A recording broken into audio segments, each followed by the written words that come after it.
Hello and welcome to the deep dive powered by puntingform.com.au. It's a sectional database I use, Pistol users. Everyone who's any good at the mailbag. Well, everyone's pretty good at the mailbag. Anyone who's actually any good in the game's using punting form. It's getting bigger and bigger week by week. God bless you and thank you so much, punting form. You've made a massive impact in my punting career, and I hope that if you're listening and you're thinking about it, you let it make a big change in yours. Peter, footy was back. Yes, it was. From Wednesday through to Sunday. The Suns knocked off the West Coast Eagles, which I enjoyed.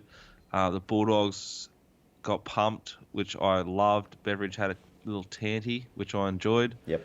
And then we saw the Swans just get it done, the bits Swannies that we remember, because that Yep. was one of the great days upon the piss that you and I have ever had together. Very enjoyable. And then just the only thing that sort of ruined the weekend for me, and I know it would have done it for you, was the filthy poker machine loving Hawthorn Football Club knocked off North Melbourne. So footy's back.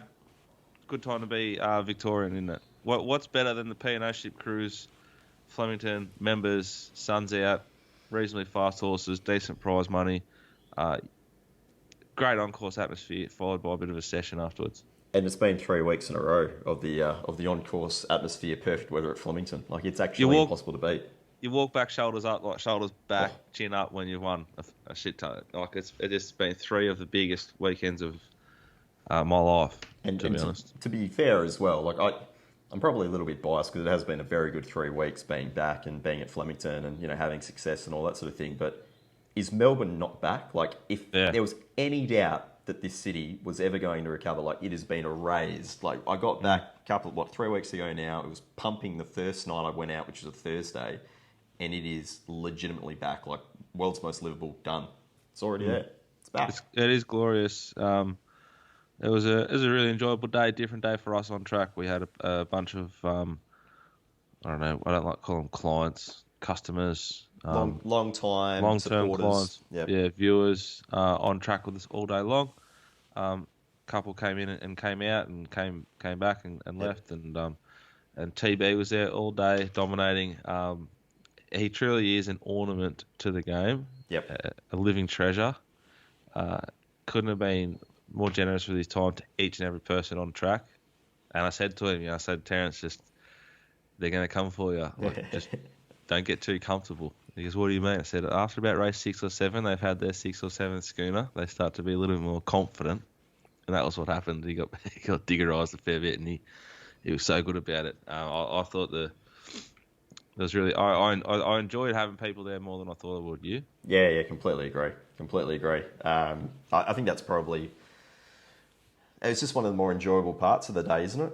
Just being able to talk, like I hadn't met Terry before and in person, and just being able to go up to him and just start going through a couple of races. What do you like here, Terry? It's like, well, I've done the form here and I'd really like to jump out in the trial. This will win. Yeah, exactly.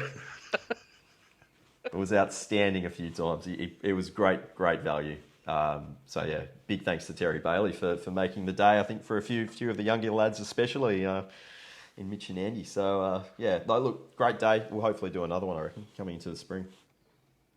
Okay. We kicked off our punting day predominantly with... Well, I reverse crowed twice. So I wrote in the captain's pick, and then I deleted it because I was concerned the winner of race 1 in Sydney at $11. Yeah. And then I watched... Jackson and I met on track as there was about 600 to go, and I said, I almost backed this horse. I've had something small. Let's throw back the fence. I said, oh, yeah. And there's like 200 to go. I said, I can't win. Walked off, came back. Jackson said it won. So, like, in run, my mind, my eye was off. Yep. And then our big bet of the day for us was the biggest bet of the day we had was Express Pass. And Reese let it off the leash probably a bit early. A little bit keen. In hindsight, live, good work. Get there as quick as you can. Hold on. I was convinced we lost. I had a little mini tantrum, and then Jackson came over and said, "I took $1.30 on the line." What are you talking about? Yeah, the great sickness right there. I actually thought it was a perfect ride though, and look, the data backs that up. Very slow tempo, And he's got the horse going at about, the 500 or so. And geez, it works so well into the race because I think like half of the runners were still just sitting there waiting for the clock tower. And he's taken a bit of initiative. And look, if he got run over on the end by Zoro's Dream, who, is the line chaser as you referred to last week. But if he got run over on the line, so be it. But you can't fault him for that ride at all.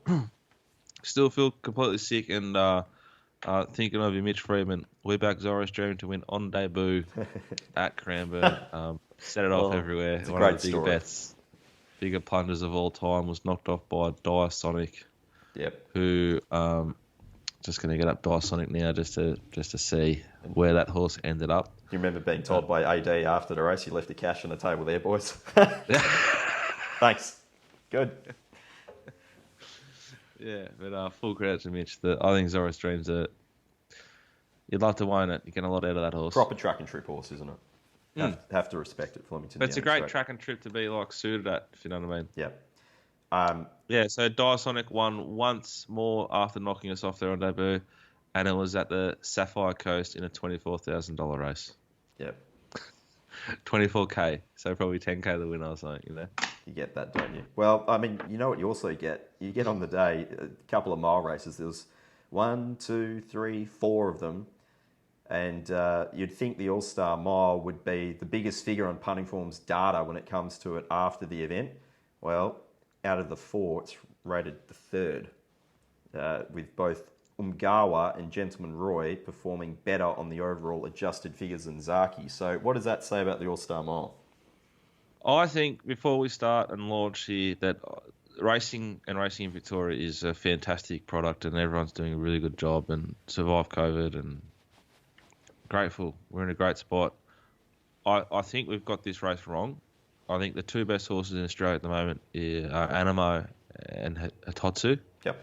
One raced in Sydney on the same day, so that's a big fail because that's all these people care about. The decision makers here just want the horses. They want an international horse and the best horses from Sydney and the best riders. Now, you're not going to get the best riders when you go up against a Golden Slipper. So no knock there, but to not get those two horses and then to have an overall figure, people will weight this race in their ratings and try and turn up a bit because of the prize money and shit like that. We don't do that. It's just if Usain Bolt runs 100 metres in 9.8, or he ran in 9.8, we don't adjust it overly. I think the narrative and the yarn and the money and the energy that is spent on this race is ridiculous, and it's to the detriment of other big-time good races. We have Friday night at the Valley next Friday, which is like a standalone on the racing calendar where there's a good group race. I think it might be Group 1. Yeah, this week the William sprint race, and no one knows about it because everyone's been talking about the All-Star Mile, which is it's just another race. I'm not saying don't have the race, but let's let it market itself like you do every other race. The money should be spread across the product because the product's really, really good. Yep. Moonee Valley is a really unique, great track. One of the big edges you have over New South Wales is your unique tracks. You have the creme de la creme of Flemington. Then you have Caulfield with the atmosphere and the lanes and the bias, which is part of gambling. And you got the Valley, which is probably going to be on pace, but is it going to chop out? It's going to be fast. It's probably under lights. You got angles the big fuck off prize money race hasn't worked. The field was poor. The time was shit. And full credit to you though for trying. Yeah, I sort of thought about this, and I was standing with Ross Brody at the time, and he said it looked like a trotting race, and I sort of thought about it, and I thought, well, it looked like a trotting race, but only the first lap, and they didn't actually realise it was this, like they were just waiting there. It's just like, oh yeah, first lap, and then that was it. It was as if they didn't realise that the race is over a mile. It was almost like watching a 2,000 metre race, but without 400 to start with. And is this just what happens when two states just bastardise the product for their own gain, and we don't have the best horses competitively racing against each other? Like if this field had, say, Very Elegant, and as you said, Hitotsu, and then also Animo in it, like you can't afford to have these horses going so slowly. And I mean, part of it was probably a little bit of bad luck. I think everyone did the speed map. You heard it across the media, on radio and TV, and on our show, and we all sort of looked at the speed map and thought there's going to be a genuine tempo here. But then as soon as Mr. Brightside was half a step slow away, Streets of Avalon wasn't ridden with any intent. And basically all these horses just slot in and they just sort of sat there. It's like, well, I said to TB after, I said, Streets of Avalon's run huge, but that might be a massive chinky. And it was. Full credit, though, to Shane Nichols. Got the most out of that horse, and good on him. I mean, Pinstripe settled in the first four, though. Like, that's showing how slow they're going. Like, Pinstripe just sitting there, like, it's just farcical, isn't it? And you're just looking at all these horses back in the field, and no one tries to make any effort to get going. It's just, well, you're not. How are you beating Zaaki when it's outside the lead? That was surely the only danger to try and like make the horse work early. That's actually a really good point, though. Very elegant race in Sydney on Saturday as well. Yeah. Yeah, she would not have been out of place in the All-Star Mile. It probably wouldn't have been a grand final, but, you know. Maybe it should be the All-Star, like, Cox Plate of the autumn. Don't know. Well, look, is the other thing... I know it's a big money race, and obviously everyone needs to get rewarded and so forth for making the final field, but is that the incorrect way of going about this? Rather than paying down to 10th, should you only pay the first three? You don't finish on the podium, you don't get any prize money. Or you get, like, your minimal. I think on Saturday, PVL won that day. The Everest is a proper success. It's the best sprint race. Yeah. Like all the best sprinters are there. There's only 4 or 5 of them, but they're all there. It also lends itself, though, doesn't it, to what makes Sydney great. It's all the machinations that we don't know about behind closed doors, you know, what the studs are doing deal-wise and all that sort of stuff. With it's racing. It's hot workers doing hot work. Yeah. But there might be, like, the Everest, I think, is a little bit limited recently too, but that's just the stock. That's just the breeding industry sort of letting the sport down, I think. Whereas there was 3 horses, you're right, with Very Elegant, probably another couple of others. They race in Sydney on Saturday instead of here. Forbidden Love, 1,500 metres on Saturday. Exciting horse. Race in Sydney. So they failed. PVL has, like, Racing Victoria's like, you know, 1 from 3 sort of shots behind the 3-point line. Whereas PVL's like 3 from 13. Let's not forget, he's got the Screaming Eagle. He's got the Bondi, the Coogee, the fucking Maruba Classic, the Midways. They're like,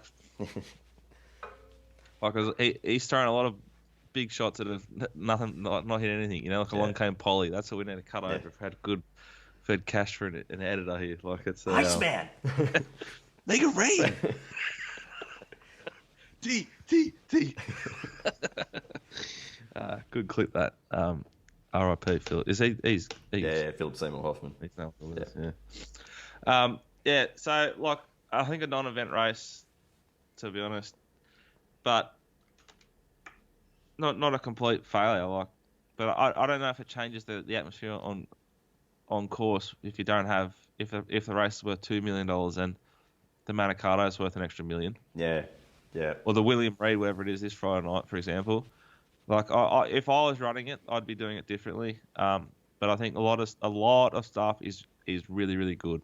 I'm not trying to be overly negative, just about this race and this focus on this short-sighted focus on trying to be the big boy. Like, Sydney is changing the game and doing stuff because they are the little brother. They have the best horses, but they have the second best racing. They always have. So we don't need to force it and mimic them. We need to just probably, I would have injected more into what we had. Yeah. I think it needs some serious thought, though, behind the programming and the scheduling. I think that's probably the main thing. Like, prize money is one thing, but if you don't have the races in the right order, again, I know, like it's been said 1,000 times, but the All-Star Mile should be leading up in towards the Australian Cup and so forth. And if that means you have to go from start again with the entire program and say, right, what races are we trying to make the highlight of the season where we want all the best horses in there at the one time? It probably needs a rethink. But, you know, there's history. But as we've said a few times over the last couple of weeks between us, you know, the industry is full of dinosaurs and sometimes you've got to bury the fossils. Jurassic Park Dominion coming out.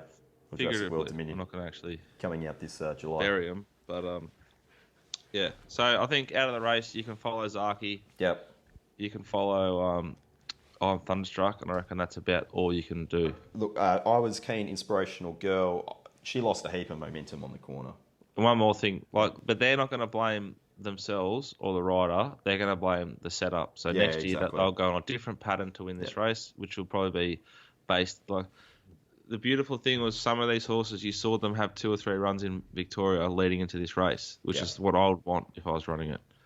And a lot of those races, a lot of those horses sort of were a bit flat. Yeah. But the truth is, you let Zaaki get away with murder, and J Carr gave it one of the great rides. Yeah.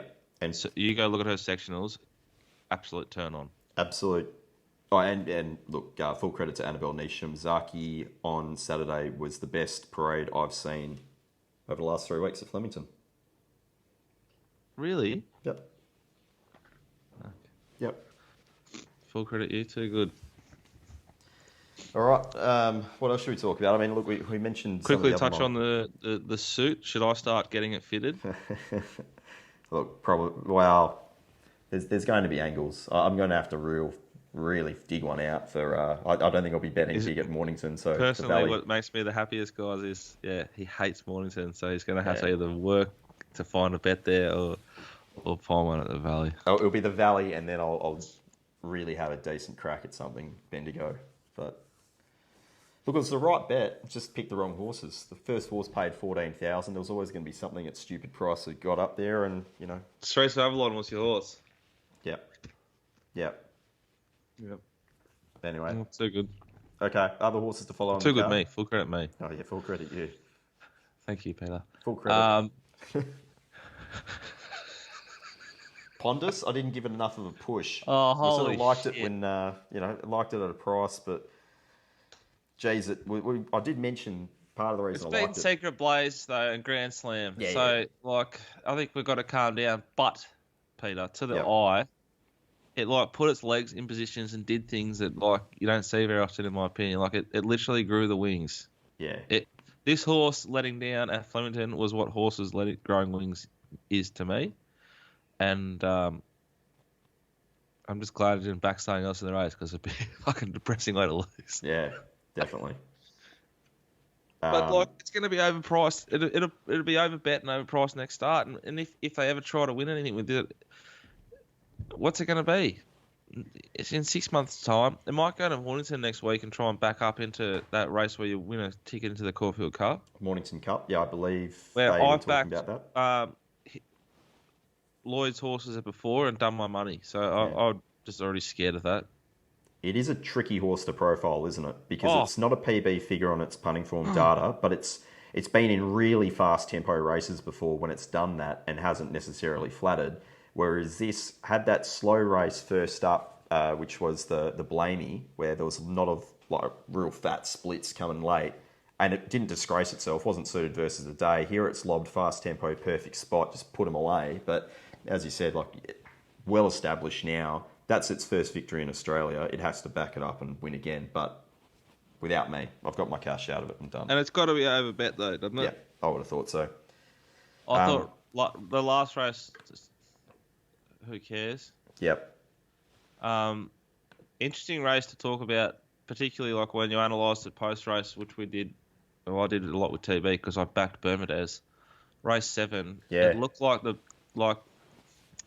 and fair play to TB and others. They're it's just the weight. It's just too much for the horse. You're not going to catch the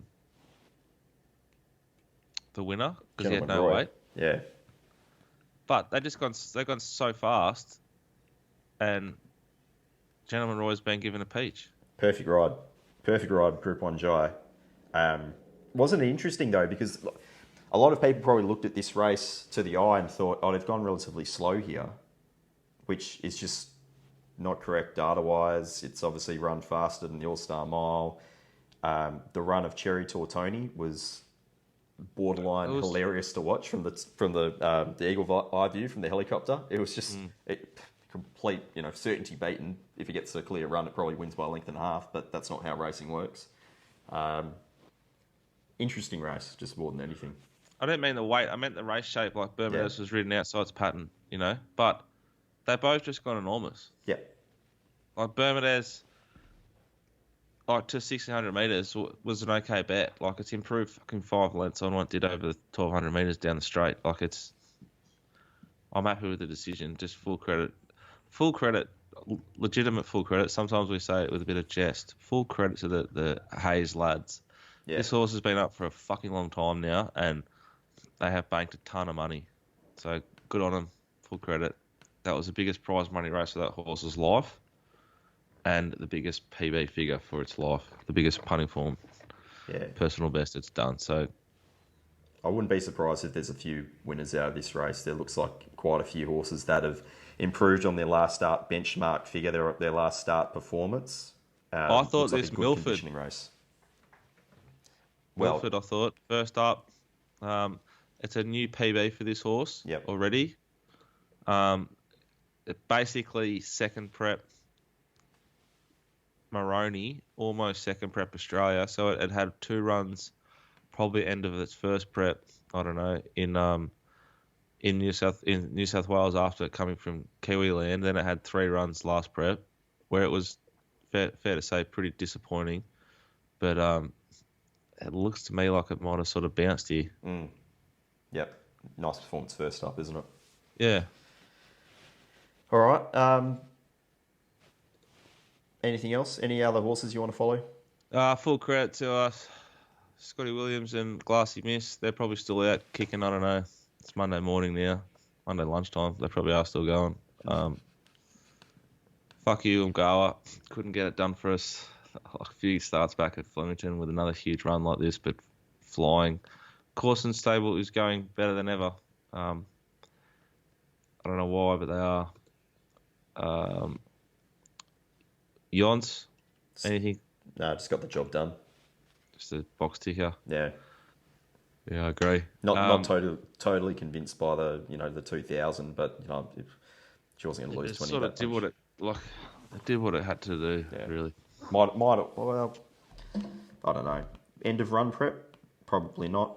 Wrong probably stable. They don't have end of run preps. They just have a break. That's a good point. That's all I got for you, Pete. Yeah, that's fair enough. Very good. Week ahead, as you said, Group 1 Friday night. Can't wait to see what the field looks like. There's a few very intriguing nominations there for the William Reid. Hopefully all the best of them turn up. Well, let's have a look at that just real quickly. So we're going to have a standard sort of week, but a bigger sort of Wednesday, Friday, so focus this week because the Saturday meeting is at Mornington. Which I don't think anyone at the mailbag is necessarily a massive fan of Mornington the best times. Jackson might. I don't know. Jackson might like it. And $1 million William Reid. So that race is worth $4 million less than the All-Star Mile. I don't know why. I don't know. If the William Reid had a Twitter account and a bit of profile, I'd be able to get that up. But he doesn't, so he's fucked. It's only worth $1 million. Guys, thank you for another big week at the mailbag. We appreciate everyone who watches, supports us, and buys the products. Particularly for me, the ones who buy the products. I appreciate you the most. But God bless you all. Have a fantastic week. Bye for now.